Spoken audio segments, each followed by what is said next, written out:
This point about amateurs contributing to the science is very interesting, and I wonder if you have other examples of where the amateur astronomical community makes great contributions to the overall study. Well, amateur astronomers for many years searched for exploding stars, supernovae, and other galaxies, and discovered a number of them, often just visually. I used to do that, look for supernovae. It's a great excuse for looking at galaxies. Galaxies are beautiful things to see through a telescope. And if you have a few hours one night, you can say, well, I'm looking to see if there's a new star there that doesn't belong. That could be an exploding star. You might never make a discovery, but in the process, you're looking at dozens of galaxies.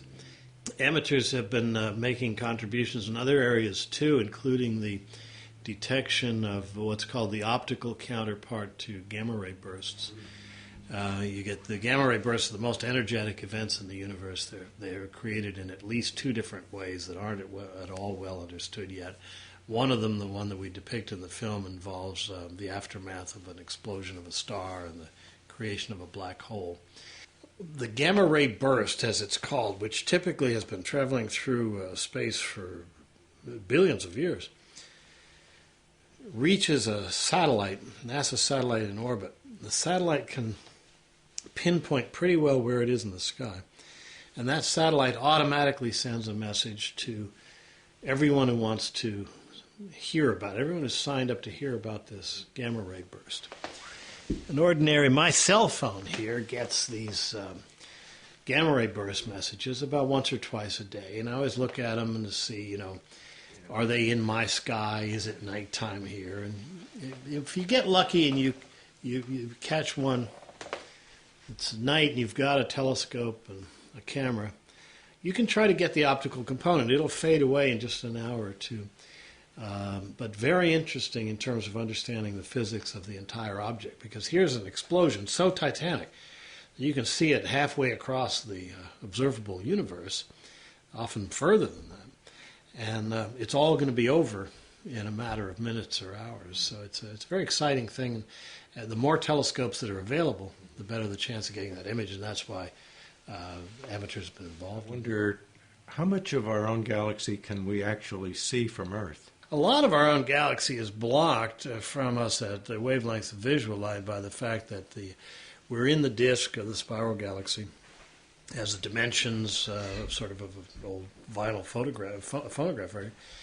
We're in the disk, and the gas and dust in the disk from which new stars form blocks our view of some of the more distant parts of our own galaxy. You can see it when you look up at the Milky Way at night. The Milky Way is the disk of our galaxy. And if you look at the summer Milky Way, for instance, which is when it's warm, most people are out and look at this night sky, you can see a big black rift running right through the center, and that's the center of the disk is where most of that dust exists, and it keeps us from seeing much further away. You can see through it at the wavelengths of radio and so forth. But if we only had our one galaxy, it would have been kind of hard to piece together the way it looks. It's by virtue of the fact that there are thousands of other galaxies readily to view through a telescope that we can see the anatomy. And that's really how this galaxy was figured out, was by observing other galaxies and realizing these similarities. If we wanted to look at a galaxy outside of the Milky Way, I gather the closest one is Andromeda. Well, the Andromeda Galaxy at a little under 2.3 million light years is the next big spiral, the one that looks like our galaxy. It's actually about twice as massive as ours. All these big galaxies tend to be attended by lots of smaller galaxies that orbit them and merge with them. So we have a swarm of these, including the Magellanic Clouds and various other dwarfs, and these are clouds made of stars. And the Andromeda Galaxy has its swarm. In the special effect in the film, we see some of the globular star clusters that surround the Andromeda Galaxy, those golden spherical objects that go by. And those are also attendant to major galaxies. So it's a pair. When you see one big spiral, it's typically part of a member of a pair.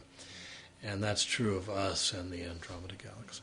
At 2 million light years, what kind of telescope would an amateur need to make observations of Andromeda?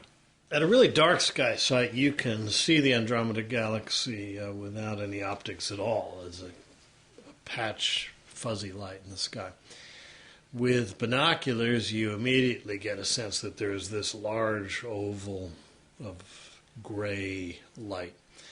A small telescope will also show you the two primary satellite galaxies hovering near Andromeda. And under good conditions, you may begin to see the hint of the spiral arms. Medium-sized telescope, means something you can carry around your arms, sort of like a bassinet, will show you the spiral arms, the major nebulae in the galaxy, and you can really tell that you're looking at a spiral galaxy.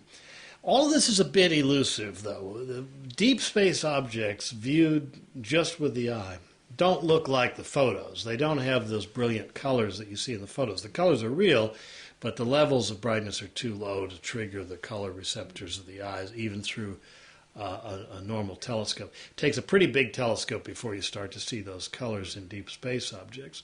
On the other hand, the colors of things like comets and planets are readily visible even through a small telescope.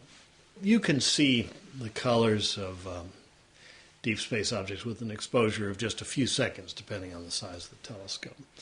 And a decent-sized telescope will give you some of those colors to the eye, too. You know, not just photos. In the Orion Nebula, for instance, you can see some of those beautiful reds, which are created by excited hydrogen gas, and the greens, which are the excited oxygen and neon in the nebula.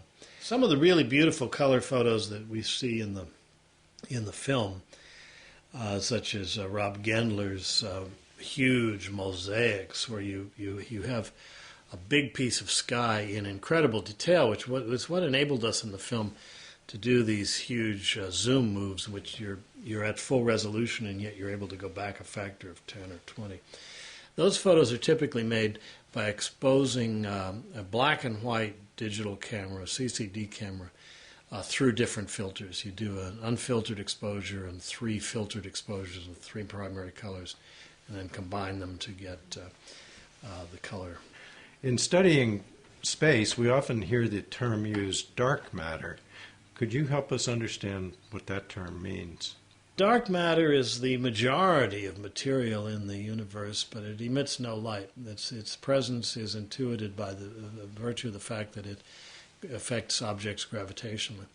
So when you look at the rate that stars in a galaxy orbit, there is clearly a lot more material inside that orbit than is giving off light. When you look at the orbits of galaxies and clusters of galaxies, there's even more. So the majority material in the universe is in the form of dark matter, and no one yet knows what it is. All this wonderful stuff we're observing is less than 10% of the total, not because the rest is further away, but 10% of the total inside any given volume of space. Do you have any words of inspiration for someone who's interested in getting involved in astronomy but needs to get a start in terms of equipment and or information? Well, if you're interested in getting into stargazing, one prospect is to make use of the Seeing in the Dark website. It was constructed as a tool to help you get started in stargazing and to help support you at any subsequent level. Just from getting a star chart and making a red light flashlight in a couple of minutes to get out and have a look, learn some constellations, have a look at objects through binoculars or a small telescope. We're here to help, and so are plenty of other people many of whom are linked to our website. There are publications for amateur astronomers. There are lots of web resources you can use. I think the main thing is to learn something and have fun. That you don't have to. There's nothing burdensome about it, and it's. I think it's healthy for people to understand their wider environment. It's the world's a lot less troubling when you understand the systems that it's part of and the huge scope of space and time in which human life exists. People used to ask, and maybe they still do, doesn't this make you feel insignificant, that everything out there is so big. But I really think the reverse is true. That I think one feels much better about the human condition when one understands it in its natural context, and that context extends out through the stars and the wider universe. It's all nature, and it's always good for the mind and heart to understand nature and our place in nature, and that's what stargazing is all about.